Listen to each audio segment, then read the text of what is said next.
The iconic bassoon solo that begins one of Western music's truly revolutionary works, Igor Stravinsky's The Rite of Spring. Hello, everyone. It's Tony Princiotti, principal guest conductor of the Vermont Symphony Orchestra, with another podcast about great music and great musicians. In this edition, we introduce a series of podcasts in which I'll not only talk about how Stravinsky put this legendary ballet score together, but also how thoroughly logical and understandable it is.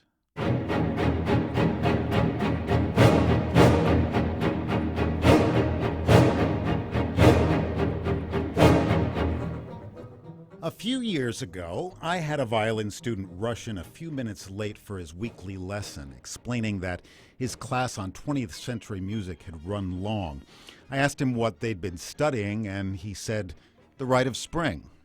Now, of course, this prompted an enthusiastic response from me, in which I talked about the famous riot the piece caused at its premiere in Paris in 1913, its incredibly visceral rhythmic writing, its dissonant yet resonant harmonies, and the fantastic sounds Stravinsky draws out of the orchestra. But rather than being at all inspired by my little talk, my student just looked at me quizzically and asked, "Yeah, but is it really music?" Now, more than 100 years after The Rite of Spring was written, some might say that was a naive or even an ignorant question, but I don't think it is. Not only because as a teacher I fully believe in the idea of there being no bad questions, but also because the music we're surrounded by on radio and TV, in films, in commercials, streaming online, or simply in the background as we stroll through a mall, is based on musical structures and systems that have been around since the 1600s. So when someone encounters a piece that doesn't seem to have any significant relationship with these conventions, why wouldn't they question it?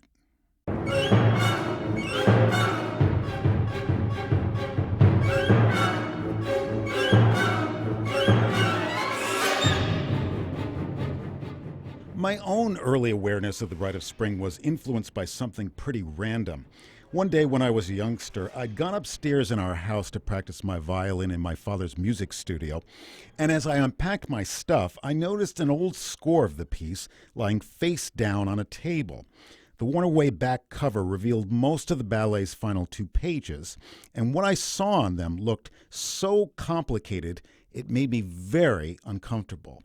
The amount of information that was packed into those pages made the whole thing seem indecipherable.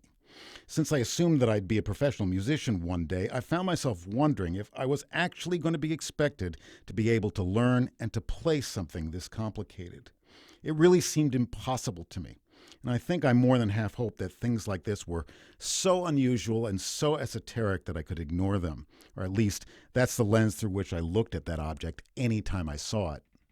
Years later, when I took up orchestral conducting, I considered learning The Rite of Spring and the 2 other ballet scores that brought Stravinsky his early fame, The Firebird and Petrushka, as a requirement for my own sense of professional credibility.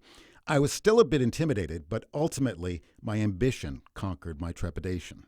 And since I was a fairly experienced conductor by the time my first opportunity to conduct the Rite came along, I had a decent amount of intellectual weaponry to take with me into the lion's den.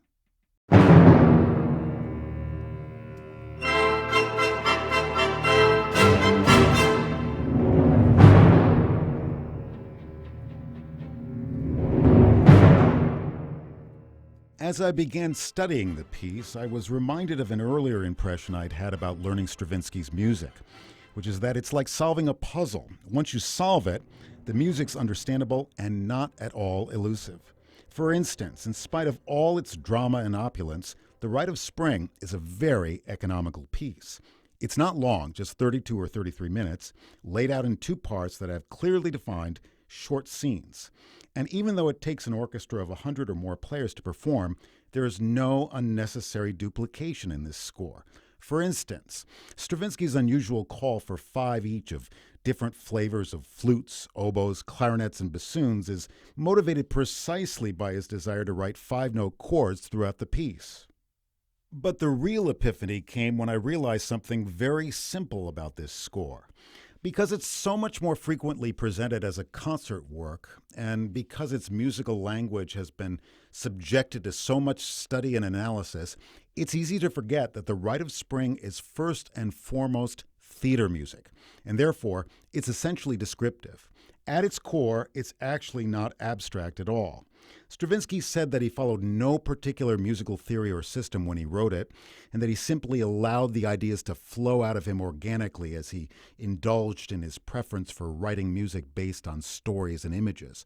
Every bar of the Rite of Spring was written to amplify and to advance the story unfolding on stage. If you understand the story, you can easily understand the music. So in the coming weeks, we'll take what I hope will be a stimulating section-by-section trip through this thrilling masterpiece, with each podcast being a miniature guide to what's happening on stage and the many ingenious ways Stravinsky intensifies it through his groundbreaking music.